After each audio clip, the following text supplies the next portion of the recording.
You've lost touch with who you are, the core of your being. You're on social media too much. You're listening to what other people are telling you. You got to listen to yourself. You got to cut all that shit out. You have to look at the things that you love and the things that you hate. So what you don't like is very instructive to you, right? You're looking at things that are very powerful inside of you, that are emotional. They're not intellectual. They're feelings, they're emotions. They're visceral things that you connect to. I've always followed the laws of power, which is change things up, enter action with boldness, don't be afraid to do things differently, adapt your strategy to the circumstances. It's never too late. The earlier you figure it out, the better off you are, but it can happen later in life. Now, I figured out at an early age that I wanted to write. I didn't know what I wanted to write, but I loved words and I loved writing. And if I didn't have that connection when I was 8 years old, all the way into high school and college, I would have been a lost soul. And I empathize with a lot of people who don't have that feeling when they're 8 or 18 or in their 20s. But I'm trying to tell people everybody has it. You're just not listening to yourself. You've lost touch with who you are. There are 5 forms of intelligence. We normally associate intelligence with intellectuals, with Noam Chomsky, with Albert Einstein. No, intelligence comes in all forms. Working with your hands is a form of intelligence. A carpenter has a high form of intelligence. People who are sports, who athletically use their body, that's another form of intelligence. There's music, there's math, there's language. You have one of these frames of mind. By the way your brain is wired, you are inclined towards one of them. Figure that out. You got to be a bit bold. You have to embrace what makes you different. It takes time. To do anything in life takes time and hours and patience and work. So I like to tell people to go back to their earliest childhood memories of things that really excited them before they got mixed up with parents, teachers, and all that, other people telling them stuff, you know? You gotta cut all that shit out.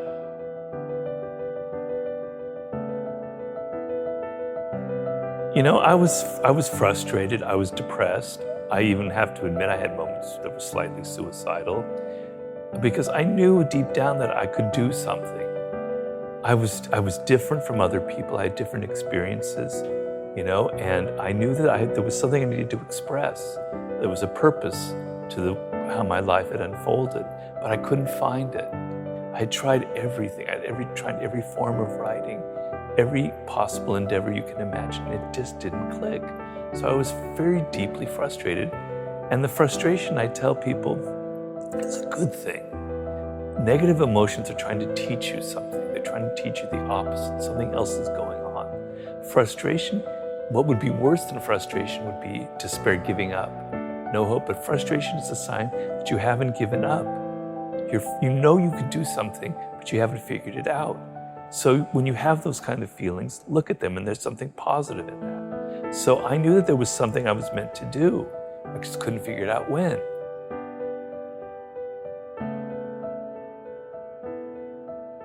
It's easy for me, a boomer, I have to admit that, to preach to you when you have gone through you've gone through a pandemic, what looks like to be a recession, and then if you're a millennial, you went through the crash in 2008. It's easy for me to preach. You're dealing with really difficult circumstances.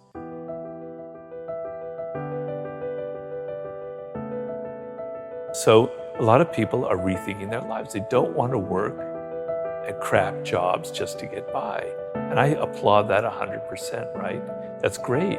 So you want to think about working for yourself is the ultimate position in this world. And even though times are difficult, even though it may seem like just a dream, there's so much potential out there for entrepreneurial spirit, for creating your own startup, for creating your own podcast, for going your own path in life. You don't have to follow other people.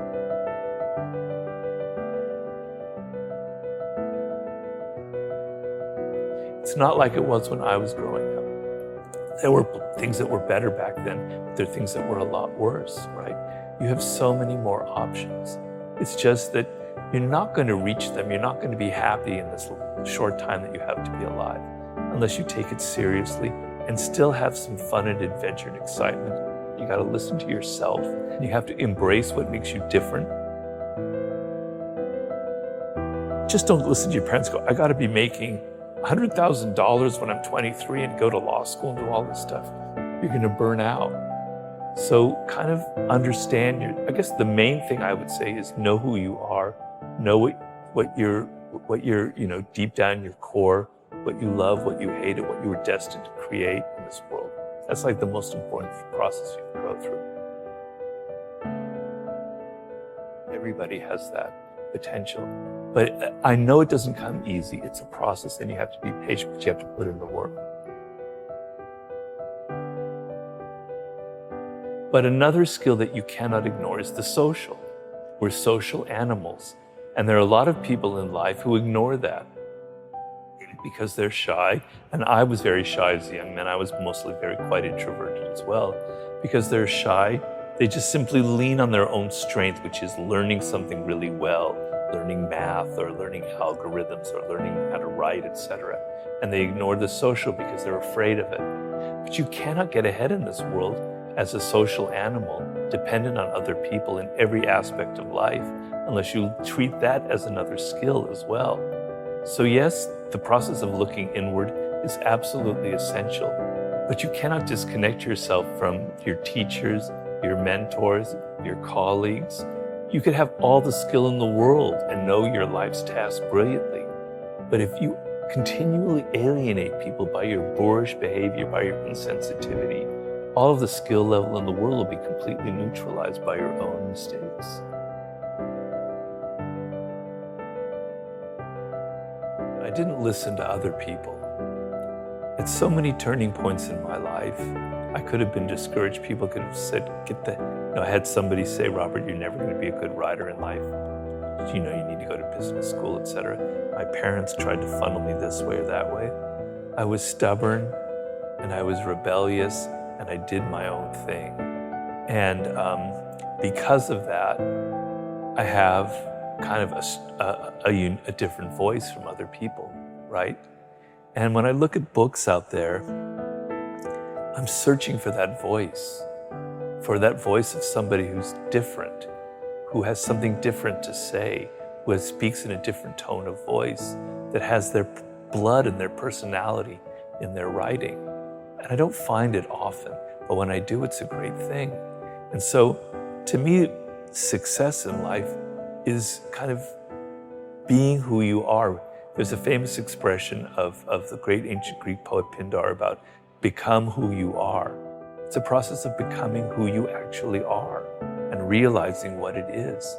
So we talked about my weirdness earlier on, and following that has allowed me to craft my own message, which is basically about opening your eyes up to the reality of the world and to what people are like. But I'm not able to do that unless I had ignored what other people tried to foist on me earlier on in life. It's never too late.